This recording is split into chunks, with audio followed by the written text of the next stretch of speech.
Fabrizio Romano bocorkan fakta mengejutkan nasib pemain depan Manchester United. Pemain depan Manchester United, Joshua Zirkzee, terus mengalami mimpi buruk di Inggris. Selain mandul, pemuda Belanda itu juga bermasalah dengan kebugarannya, sehingga terus diberitakan akan pindah dari Old Trafford guna kembali merumput di Italia. Zirkzee bergabung dengan MU di musim panas 2024 setelah diboyong dari klub Liga Italia, Bologna. Ex-pemain Bayern Munchen itu mengalami masa suram di musim perdananya bersama Setan Merah. Cuma 7 gol yang bisa dihasilkan Zirkzee dari 49 penampilan sepanjang musim 2025-2026. Celakanya, Zirkzee kemudian dihantam cedera hamstring jelang akhir musim lalu. Kemudian dia juga mengalami masalah serupa saat pramusim. MU pun berhati-hati dengan kondisi Zirkzee di awal musim 2025-2026. Akibatnya, Zirkzee baru bermain 77 menit saja bersama The Red Devils di berbagai ajang pada musim ini. Akibatnya, masa depan Zirkzee bersama MU terus dispekulasikan. Mantan pemain Parma itu dikabarkan akan kembali ke Italia dalam waktu dekat bila tak terpakai di MU. Soal nasib Zirkzee di Old Trafford, jurnalis pakar transfer pemain Fabrizio Romano punya bocorannya. Romano pada Rabu 24 September 2025 melaporkan manajer MU Ruben Amorim rupanya masih sangat percaya pada Zirkzee. Amorim melihat Zirkzee akan bisa memberikan kontribusi besar pada MU, sehingga belum berniat mendempaknya dari Old Trafford dalam waktu dekat. Zirkzee akan dikasih kesempatan. Di musim panas 2025 lalu, Zirkzee juga hampir terbuang dari MU, namun pada akhirnya bisa bertahan. Malahan MU yang membuang Rasmus Højlund. Pemain asal Denmark itu kini bermain untuk Napoli. Zirkzee harus menghadapi persaingan sengit untuk bisa mendapatkan menit bermain yang banyak di MU musim ini. Pasalnya, The Red Devils mendatangkan tambahan 3 pemain depan baru di musim panas lalu. Amorim kini punya banyak pilihan dengan hadirnya Benjamin Sesko, Bryan Mbeumo, dan Matheus Cunha.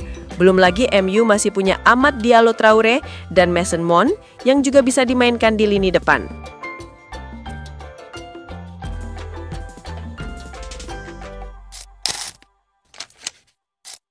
Harapan Manchester United untuk membawa Conor Gallagher pada bursa transfer musim dingin nanti terbuka lebar. Atletico Madrid selaku pemilik sang gelandang dikabarkan siap melepas pemainnya ke Old Trafford. Di bursa transfer musim panas lalu, MU memang aktif memburu gelandang baru. Setan Merah kekurangan pemain di posisi tersebut dan Ruben Amorim meminta manajemen MU untuk mendatangkan gelandang anyar. Salah satu target yang dikejar MU tidak lain adalah Conor Gallagher. Namun karena berbagai hal, MU gagal mencapai kesepakatan dengan Atletico Madrid untuk transfer sang gelandang. Berdasarkan laporan Mundo Deportivo, situasi transfer Gallagher pada tahun 2026 telah berubah. Atletico Madrid dikabarkan siap bernegosiasi dengan MU mengenai transfer pemain tersebut. Menurut laporan itu, Atletico Madrid siap melakukan bisnis dengan MU pada musim dingin nanti. Mereka dikabarkan bersedia mendengarkan penawaran dari Setan Merah untuk Gallagher. Jadi, daripada hanya menjadi penghangat bangku cadangan, Simeone mempersilahkan Atletico Madrid mencari dana tambahan dengan menjual Gallagher pada Januari 2026 nanti. Namun kabar buruk bagi MU adalah transfer Gallagher ini tidak akan berjalan mulus. Sebab Atletico Madrid memasang harga yang tinggi untuk sang gelandang. Klub asal ibu kota Spanyol itu dikabarkan membandrol Gallagher seharga 60 juta euro. Mereka bersedia berdiskusi dengan MU mengenai harga jual pemain tersebut. Manchester United dilaporkan akan mencoba bernegosiasi dengan Atletico Madrid terkait transfer Gallagher. Namun mereka juga menyiapkan opsi cadangan jika negosiasi itu gagal. Nama-nama seperti Adam Wharton dari Crystal Palace dan Elliot Anderson dari Nottingham Forest disebut sebagai alternatif bagi Setan Merah pada Januari nanti.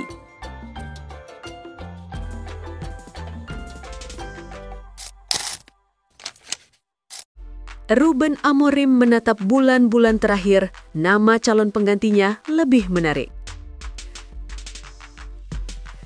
Tekanan yang menimpa Ruben Amorim di Manchester United kian menguat setelah tim mencatatkan start musim terburuk sejak 1992-1993.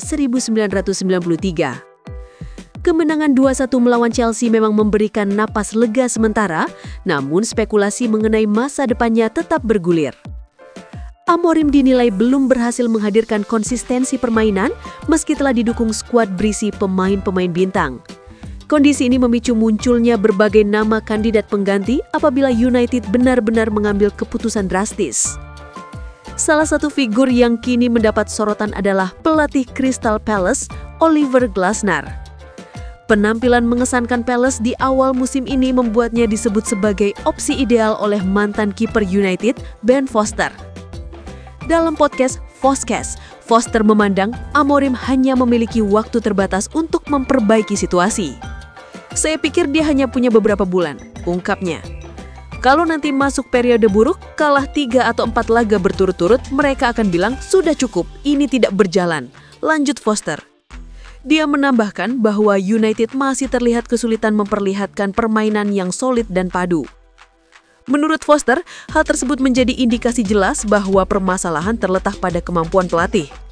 Dia pun menyinggung Glasner sebagai sosok yang berpotensi menjadi solusi. Seseorang yang bagus untuk Man United adalah Glasner. Kontraknya di Palace tinggal 9 bulan. Glasner memang tengah meraih apresiasi setelah berhasil membawa Palace berkompetisi di papan atas meskipun kehilangan 5 pemain inti.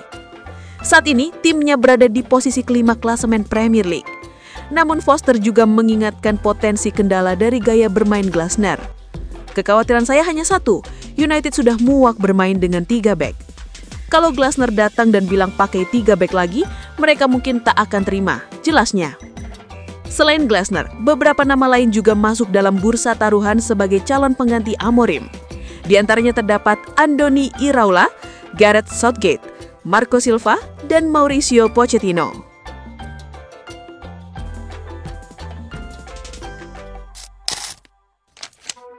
Mantan gelandang Manchester United Anderson sedang menghadapi masalah hukum serius di tanah airnya. Pengadilan di Brasil telah menjatuhkan ancaman hukuman penjara terhadap mantan pemain berusia 37 tahun tersebut.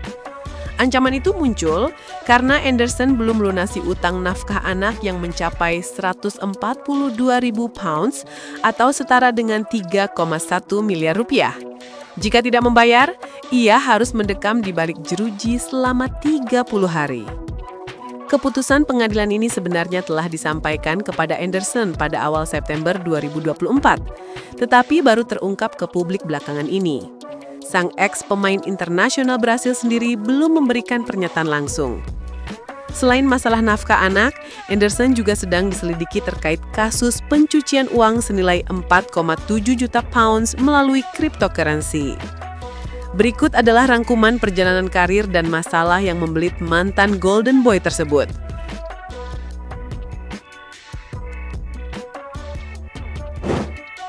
Mantan memulai karirnya di Grêmio sebelum dibeli Porto dengan harga 7 juta euro saat usianya baru 17 tahun. Untuk mematuhi aturan FIFA tentang transfer pemain di bawah umur, orang tuanya harus pindah ke Portugal agar transfernya bisa diproses. Musim 2006-07 menjadi momen penting saat ia melakukan debut di Liga Champions, meski kemudian mengalami patah tulang kaki. Namun penampilannya sudah menarik perhatian Manchester United dan Sir Alex Ferguson. Manchester United kemudian mengumumkan kesepakatan untuk merekrut Anderson pada musim panas 2007. Awalnya transfer tersebut terhambat masalah izin kerja. Setelah melalui proses banding, izin kerja akhirnya dikeluarkan pada Juni 2007. Porto mengonfirmasi mereka menerima 20 juta pounds untuk transfer gelandang muda itu. Di Manchester United, Anderson langsung diberikan kaos nomor 8. Musim pertamanya langsung berhasil diraih dengan menjadi juara Liga Champions 2008, di mana ia mencetak penalti dalam adu penalti yang dramatis melawan Chelsea. Prestasinya terus menanjak dengan memenangkan Golden Boy 2008. Ia juga menjadi pahlawan dengan mencetak penalti kemenangan di final Piala Liga 2008-2009 melawan Tottenham, sekaligus meraih gelar Premier League. Namun bibit masalah disiplin mulai muncul pada tahun berikutnya. Anderson diketahui pulang ke Brasil tanpa izin Sir Alex dan didenda 80.000 pounds. Di tahun yang sama, ia menderita cedera ACL yang menghalanginya tampil di Piala Dunia 2010. Cedera ini menjadi awal dari serangkaian masalah fisik yang mengganggu masa jabatannya di United.